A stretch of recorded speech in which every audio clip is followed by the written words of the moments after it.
إن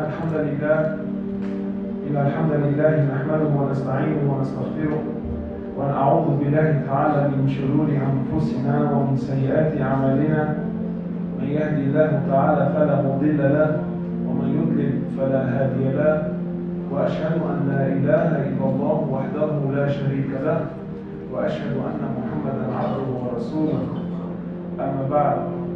My dear respected brothers, we start first and foremost by praising Allah Azza wa Jal, the King, the Master, the Sustainer, the Creator of everything that we see and everything that we don't see. Allah subhanahu wa ta'ala is the one who every single living thing relies on Him, and He relies on nobody. This is the greatness of Allah Azza wa Jal. Every single one of us exists because Allah allows us to exist. None of us are walking around now due to our own free will or due to our own abilities. We are here because Allah allows us to be here.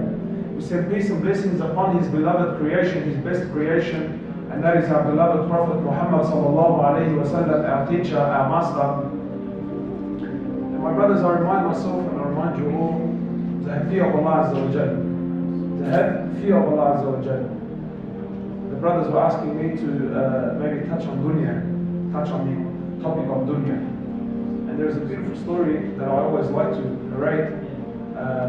The story is mentioned in Al-Israeliyat, and I'm sure if any one of you was to jump on YouTube and put in the 3 loaves of bread, you'll get the story. It's a very, very deep story. It has a lot of meaning to it. And I wanted to share it today because it deals directly with the issue of dunya. And the story has it says that Isa alayhi salatu wasalam, he was traveling with some of his companions. So Isa alayhi salatu wasalam, he was traveling with some of his companions. So they got hungry. So they got together and they collected whatever money they could, and then they appointed one man and said to him, "Have you go into the town and whatever you can buy with this money, buy us some food so that we can eat." So this companion, he took the money and he goes into the town, and when he gets into the town, he uses his money and he realizes that all that this money could buy was 3 loaves of bread. Now automatically, and please, when you listen to the story, try to live the story, not just be entertained by it, Put yourself in this man's shoes. So he looks at the 3 loaves of bread and he's starving. He's thinking, man, there's a lot of companions back there and there's only 3 loaves of bread. If I take this back, how much am I really going to eat? So Shaitan whispers to him, gives him friendly advice. He says, look, how about you eat one? Go back and say that all you could buy was 2. And that's exactly what he did. So he ate one of them, went back to Isa alayhi salatu wasalam, and gave him the 2 loaves of bread. So Isa says to me, who ate the 3rd? The man is baffled. Who ate the 3rd? He's thinking, how did he know? So automatically the first thing he did, and a lot of us tend to do this, was he lied. He says, but there was only 2. He says, I only bought 2. So Isa alayhi salatu wasalam, he didn't want to argue with the man. They carried on their journey. As they carried on their journey, the companions, they were successful in hunting a deer. So they seen the deer, they hunted it, they cooked, they all sat around and they ate this deer. So then Isa alayhi salatu wasalam, Jesus, by the will of Allah Azza wa Jal, he gives life back to the deer in front of their very eyes. Gives it life, it came back to life, it stood in front of them and ran away. So he leans over to the man and says to him, I'm asking you, why the one that gave life to this deer, who ate that 3rd loaf of bread? The man insists, he says, but there was only 2. He says there was only 2. So he didn't argue with him. They carried on their journey until eventually they got to like a flooded river. They had to cross the river, so they needed to get to the other side, and this river was flooded. So Isa alayhi salatu wasalam, he gathers his companions, they all hold hands, and then by the will of Allah Azza wa Jal, He allows them to walk on the surface of the river, the surface of the water. They walked on the surface of the water and then they got to the other side. The men are amazed, a miracle in front of their very eyes.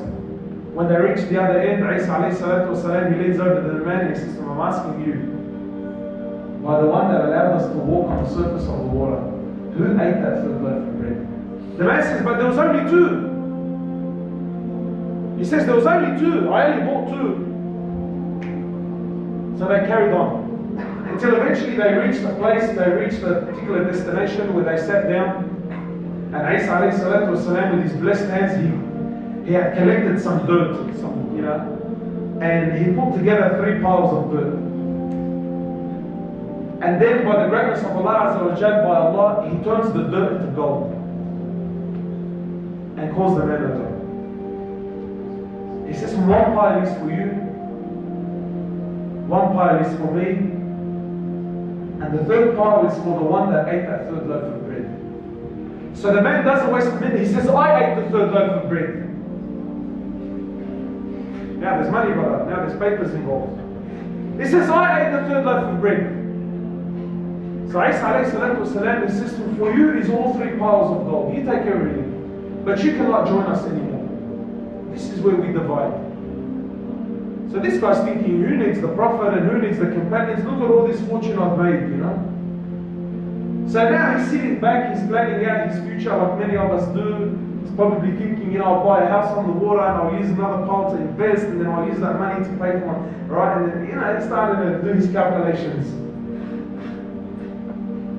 Shortly after, these 3 thieves came along. They see the man in the 3 piles of gold. The first thing they did was they killed him. So now the 3 men are thinking, well, look, it's pretty straightforward. There's 3 piles of gold, there's 3 of us. But they too were hungry. So they spoke amongst one another and then they said, look, how about one of us takes some money, goes to the town, buys us some food, we'll come back, we eat together, everyone takes his money and we all go our separate ways. So one of them volunteers, he says, look, I'll go into the town. He grabs some money, he goes into the town, but then on the way he's starting to think. He's thinking, what's the bet? They're planning something against me. And while he was buying something, the other 2 are thinking, what's the bet? He's planning something against us. So the man gets there, he buys some food and then he poisons the food. On his return, the 2 killed him. They sit down to eat the food that he brought. Little did they know it was poisoned shortly after they also died. Some time later, Isa alayhi salatu wasalam walks back with his companions. He sees his former companion, the 3 thieves, and the 3 piles of gold untouched. So he leans over to his companions and he says, so this is Hayatul Dunya. He says, this is the life of this world. And this is what it will do for whoever runs after it.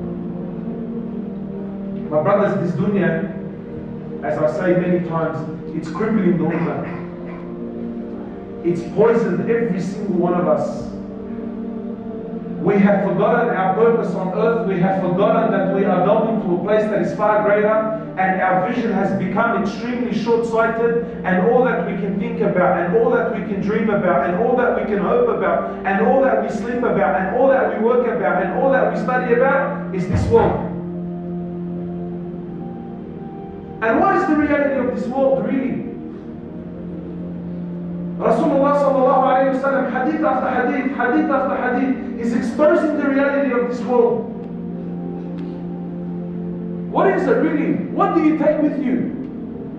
He says, sallallahu alayhi wa sallam, he says, يَتْبَعُ الْمَيِّتَ ثَلَاثًا أَهْلُهُ وَمَالُهُ وَعَمَلُهُ.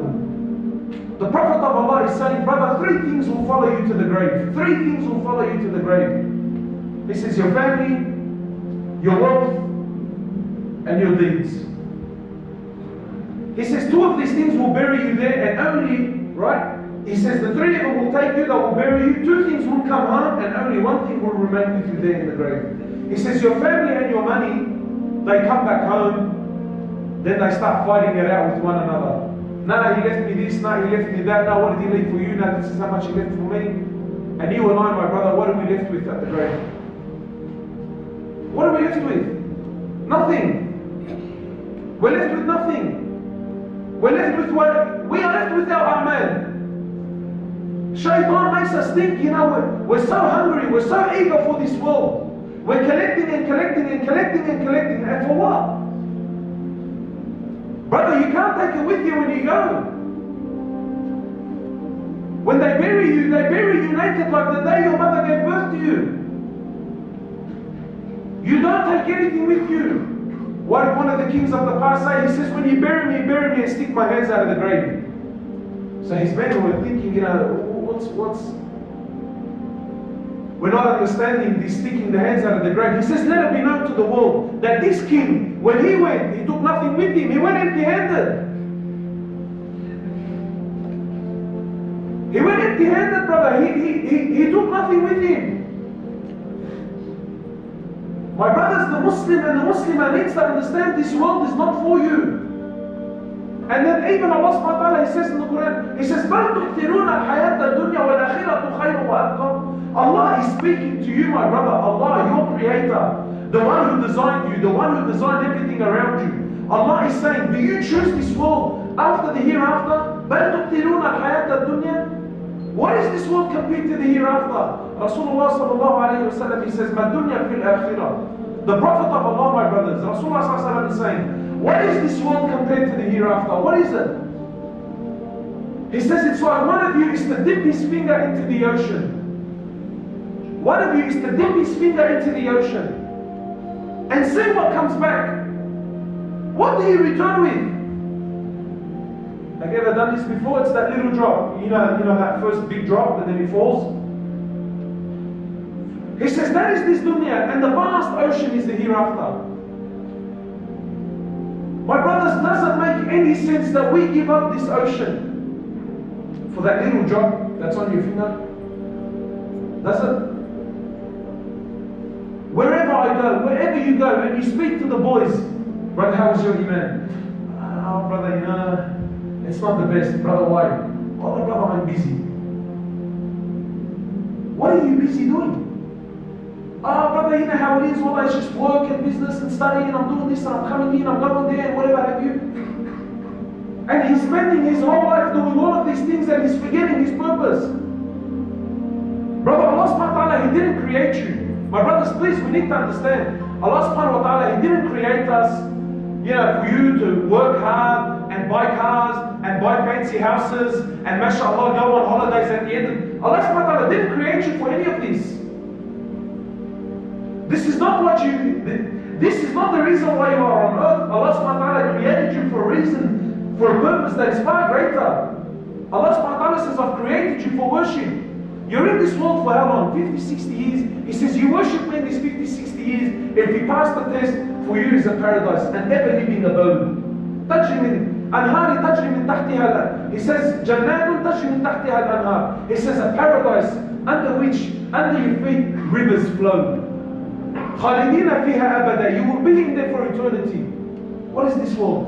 He says, sallallahu alayhi wa sallam, the Prophet of Allah, he says in the hadith, he says, لو كانت الدنيا, that if this world, this world that we're so attached to, man, we're so in love with, speak to any one of us, honestly, if we are really sincere and we are honest, any one of us now, grab any young man, any old man, grab any sister, any married sister, anyone, tell a sister, what is your dream?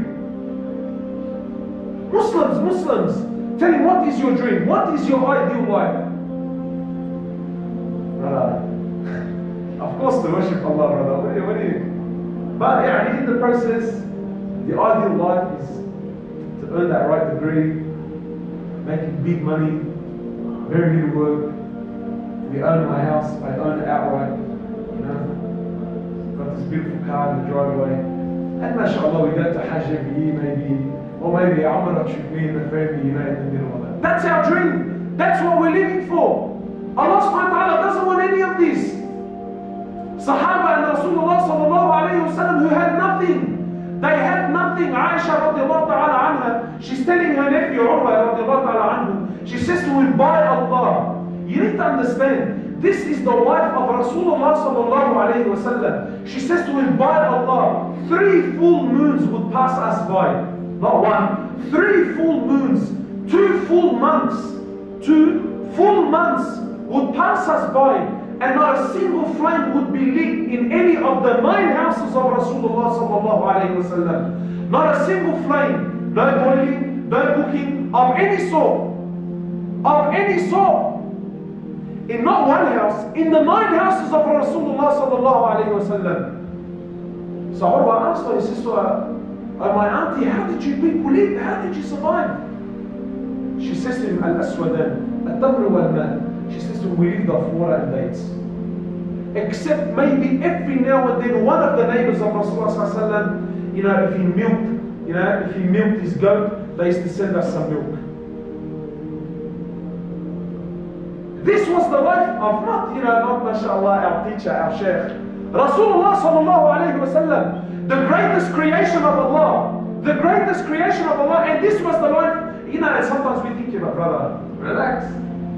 He lived in Saudi, we live in Australia, the conditions are different. Rasulullah sallallahu alayhi wa sallam in the sahih hadith, he says, "Allahumma ja'al rizqa ali Muhammadan quta." Rasulullah sallallahu alayhi wa sallam used to make the dua, "Oh Allah, make the provisions not only for him." He says, "For me and my family, make the rizq of my family the bare minimum." He wasn't concerned about this life, he wasn't concerned. This world is nothing, my brothers. Wallahu al-Azim, it's nothing. It's a deception, it's a dream. Allah subhanahu wa ta'ala, He says in the Quran, He says, وَمَا الْحَيَاةُ الدُّنْيَا إِلَّا مَتَاعُ الْغُرُورِ. Allah subhanahu wa ta'ala says, "And what is this world? What is this world?" Hassan al-Basri says, "This world is but what? One of you went to sleep, seen a nice dream, woke up in the morning, and it was gone." Allah is saying, "وَمَا الْحَيَاةُ الدُّنْيَا." What is this world? Except it's a deception, it's a dream. I've been saying to the brothers lately, I don't know about you, but I keep having this reoccurring dream. Is anyone here who keeps having a reoccurring dream? Anyone? No? I keep having this reoccurring dream. It's a silly dream, it's a funny one, but I keep having this dream that I can jump very high. And I've been having it for like about 8 years now. Alright? Yeah, honestly, I don't know what it is. Maybe, I don't know what I'm smoking before I go to sleep, or I don't know what I'm on, right? But it's this dream. Yeah, and I maybe have it once a year. Maybe once a year. It's this dream that when I go to sleep, I imagine that I can jump very high. I mean, like it's almost like I'm flying. Yeah, and from here to Lekemba, it's like 2 jumps. Right? It's like, and then I jump back up, and and as I'm jumping, I'm looking down. Anyway, the last one I had, right? I think it was maybe like about a year ago. By Allah, Wallah Azim, I'm in the house of Allah. It felt so real. It felt so real that when I woke up, and I live in Guildford, when I woke up, it didn't feel like it felt like I was still in the dream. So I woke up out of the bed, and when I got up, I came to jump. And I realized, hang on, I'm actually not going anywhere. I thought, wow, it felt that real. That's how real this dream felt. And honestly, how many of us, and please boys, we're kicking back now, let's be honest. How many of you have really had that dream? Every one of us has had that dream. You know the dream when you're on Vaucluse, mashallah, in Double Bay somewhere. You got that, that double triple story house. That beautiful house that's on the water. You got this gun of a wife, 6'2", looks like a Ferrari.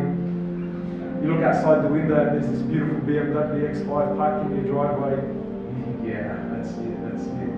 And then you wake up in that dream, you wake up and you realize that you're living in your father's granny flat in Auburn. And the Ferrari looking wife looks like a maxi van, 4-seater. And then you look outside and what was supposed to be an X5 in the driveway is a repairable write-off Mazda 3 you've been trying to sell for 6 months, but no one wants to buy it because it's on revs. But we're all living this dream. We're all living this dream. Like you're going to take it with you. My brothers, how many people came before us and left? What did they take? What did they take? Brothers, we're here to worship Allah.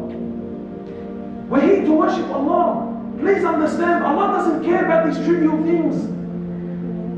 Allah doesn't care. Rasulullah sallallahu alayhi wa sallam, he says in the sahih hadith, he says, لو كانت الدنيا تعدل عند الله جناح بعوضة ما سقى كافرا منها شربا. The Prophet of Allah is saying that, my brothers, if this world, he says it doesn't, but if this world was to equal in the eyes of Allah the wing of a mosquito, Allah wouldn't give a single kafir a sip of water to drink. And really logically, you imagine this kafir or this disbeliever or this enemy of Allah, he's an enemy of Allah, he's an enemy of Rasulullah sallallahu alayhi wa sallam, he's harming the Muslims, yet Allah subhanahu wa ta'ala still gives him on a daily basis. And he's not just giving him, he's giving them fame and empires and businesses and millions of dollars and women and cars and everything that you and I desire so much. Allah is giving them, and He's giving them in an abundance. He's giving and giving in an abundance. Why? Because Allah doesn't care. It means nothing to Allah anyway. My brothers, this world is going to be destroyed. Do you not understand? It's not a guessing game. Allah is definitely going to destroy this world. He's definitely going to do it. So what are you investing in, really? What are we investing in?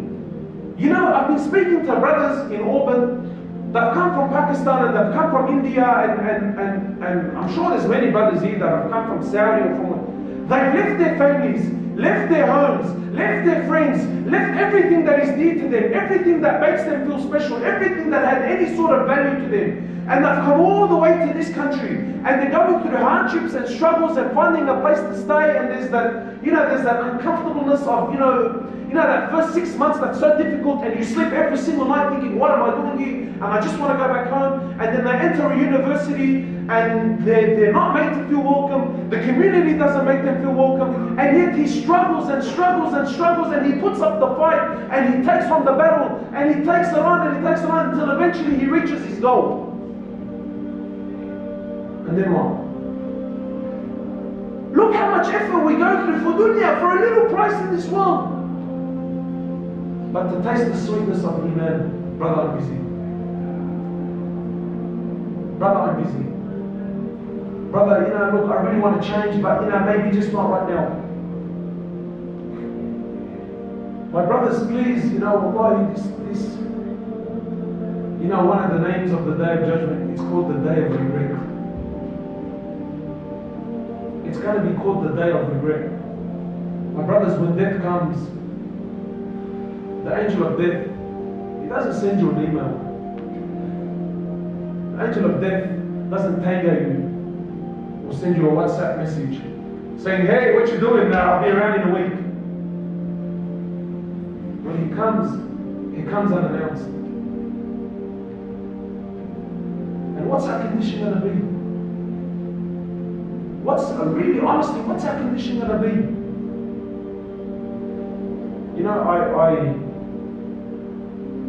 Maybe it's a bit of a confession, right? About 5 minutes left. For many years I struggled with this concept of how Allah, He's the ultimate, He's the most forgiving, but Allah is the most just. Right? And I used to struggle with this.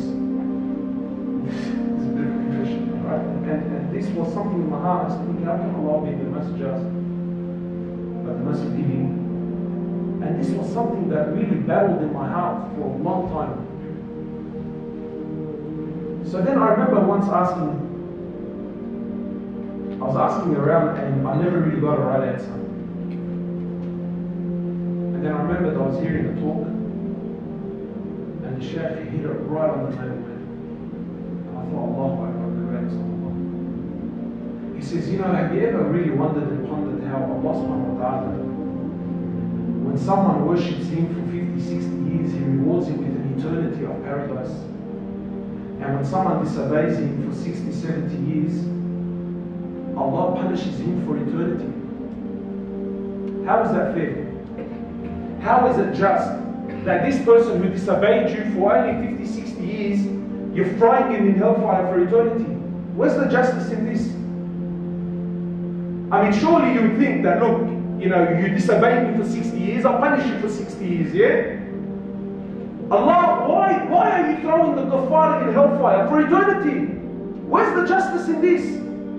So listen to what he says, you know. He says, when Allah subhanahu wa ta'ala takes the life of someone, Allah knows that the condition of the person at death is the condition he was going to be in for eternity anyway.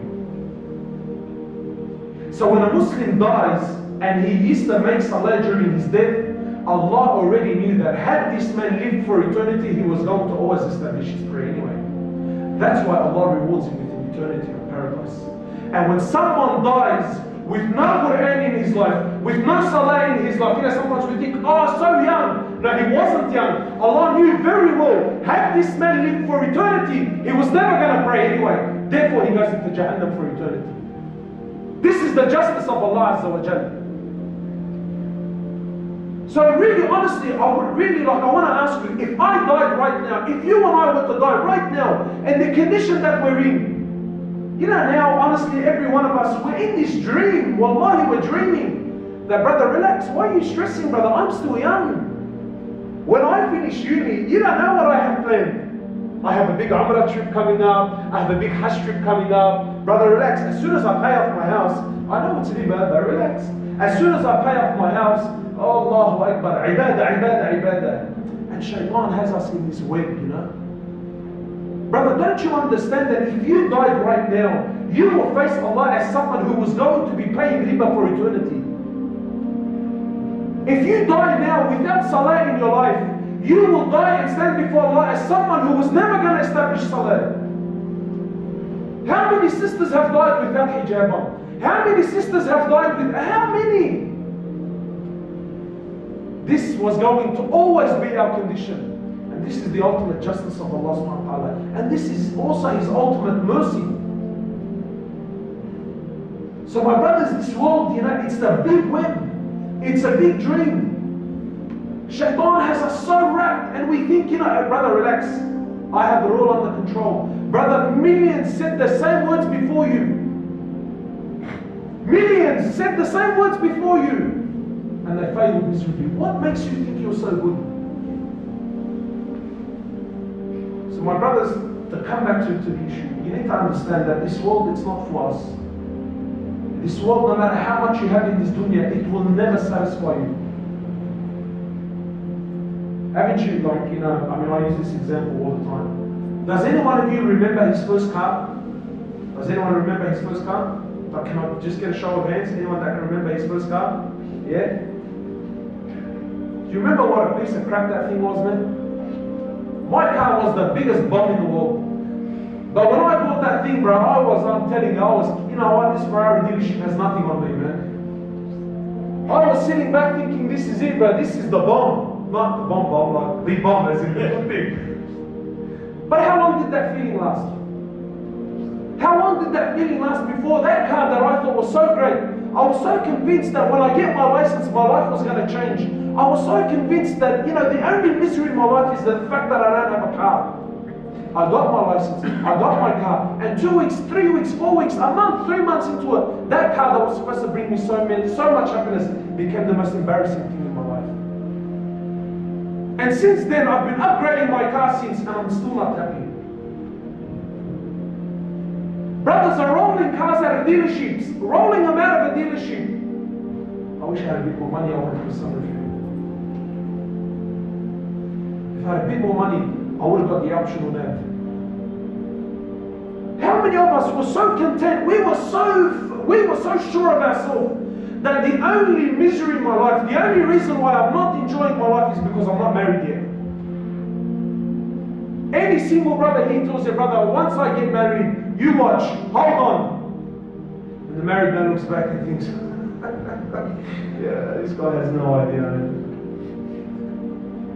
How many sisters thought, you know, I'm waiting for Mr. Perfect to come and pick me up and then my life is going to change.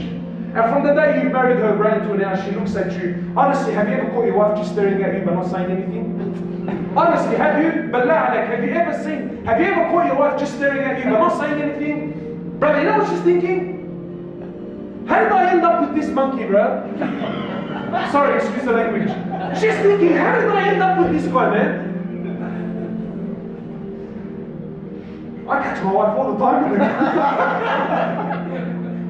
But this is, brother, and that's this dunya. You're chasing something that's not real. You're running after something that's not real, and you're never, ever going to catch it. And you know what the price you're paying is? You're paying with the ultimate price. You're paying the price of Jannah. You're paying the price of worshipping Allah, which is why you're here. Our happiness, you need to understand, brothers, happiness is a creation from Allah. So who gives it? Allah is the only one that can give happiness. Don't ever think Allah is going to hand out happiness to someone that's disobeying Him. Don't ever think this in your life. Don't ever think Allah is going to hand out happiness to someone who's choosing this world over the hereafter. Never. No way. So inshallah, my brothers, forgive me, I took a bit too long time. Yeah? Some more time? Yeah. Keep going. Start on that stage. Right? Allah subhanahu wa ta'ala will never ever will never give this happiness. And you know what, my brothers, really, every single one of us right now, you know, Allah subhanahu wa ta'ala He says, Ala bi dhikrillah. Allah subhanahu wa ta'ala is saying in the Quran, my brothers, He says, only in the remembrance of Allah, the heart finds rest. You know, I love this verse. Because Allah doesn't say that the heart finds happiness. Because really, the heart can find happiness in many, many different places. You know, people that are now clubbing, they're happy. They're currently happy as he's doing his sin, he's happy. But is his heart at rest? It's not. And the feeling that every single one of you right now has in his heart, you know that feeling, I don't know about you guys, but I always get emotional. Right? You feel that tranquility, you feel like, you know what, everything makes sense right now. Everything is clean. This feeling that's in your heart can only come from Allah. I'm telling you, no drug, no money, no house, no car, no holiday, no nothing can ever give you that special feeling you're feeling right now. Why? Because Rasulullah sallallahu alayhi wa sallam says, whenever a group of people come together, exactly like we've done now, to remember Allah subhanahu wa ta'ala, He says, verily 4 things will take place. He says, the angels will come down. Brothers, part of being a believer is believing in the unseen. And right now there are angels that are sitting in this masjid. There are angels that are rubbing their wings in your shoulders with your shoulders now. I don't know if the sister's here, but my sister, if there's a sister here, my sister right now, you know, and I'm not saying this to win your heart, right now, these are the words of Rasulullah sallallahu alaihi wasallam. There is an angel that is sitting right next to you, and it's rubbing its wings on your shoulders, and this tranquility that you're feeling, this peace that you're feeling is because you've sat to remember Allah. This is what we live for, man. And then Allah will mention your name, and Allah will boast about you in a gathering that is far greater than this one. What does that mean? It means He will boast about you by name to the likes of Jibreel and Mikael and to the angels that are around you. And then by the time the gathering finishes and we all stand up, Allah subhanahu wa ta'ala says, I will forgive every single one of them their sins. And I love this part of the hadith. So an angel comes to Allah.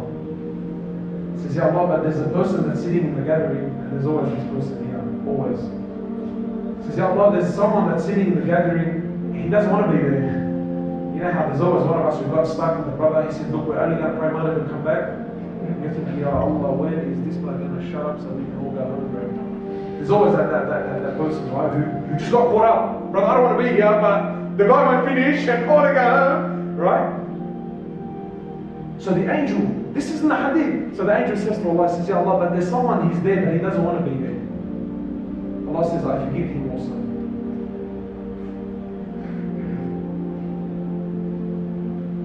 You know what's wrong with our lives is that this gathering is missing. You know what's wrong in your household? You know what's wrong with your family? These gatherings are missing in the house.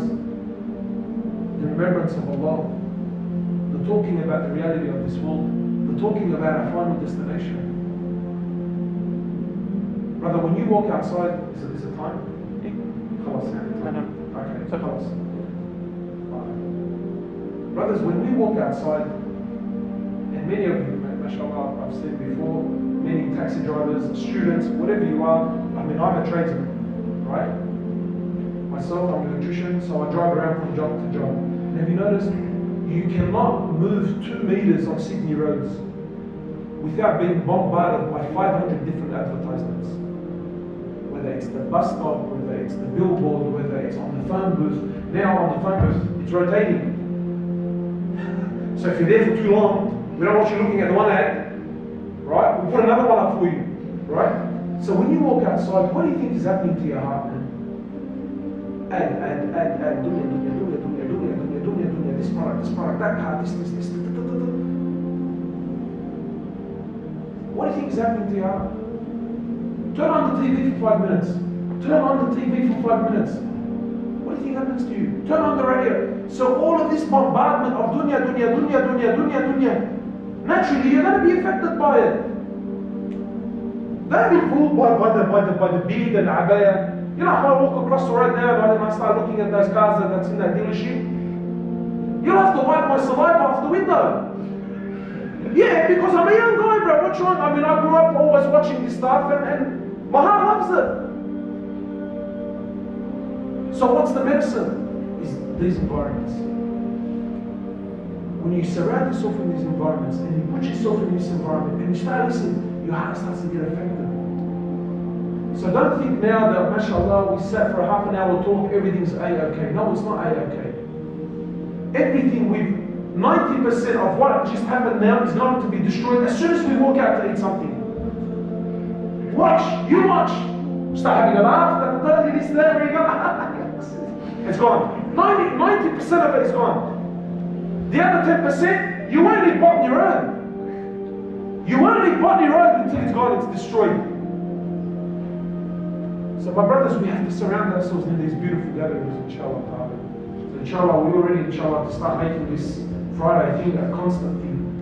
Make this a part of your life. Make this a regular part of your life. Trust me, when you give this up, you're the one who's losing. No one else. These brothers, mashallah, may Allah subhanahu wa ta'ala rewarded. We go through all of this effort, to get all this thing happening, get the food and call the, all of this effort, right? It's for you. It's for us to benefit, inshallah ta'ala. So we ask Allah subhanahu wa ta'ala to make this question around. So, inshallah, subhanallah wa bihamdik, nashhadu an la ilaha illa anta, astaghfiruka wa atubu ilayk, jazakallahu khairan wa Allah subhanahu wa ta'ala reward you. Brothers saying any questions? Look, I mean, I'm happy to take questions, but no fun questions. Yeah. So questions, but no fun, because I'm not a shaykh. So if it's just a general advice thing, I'm happy to.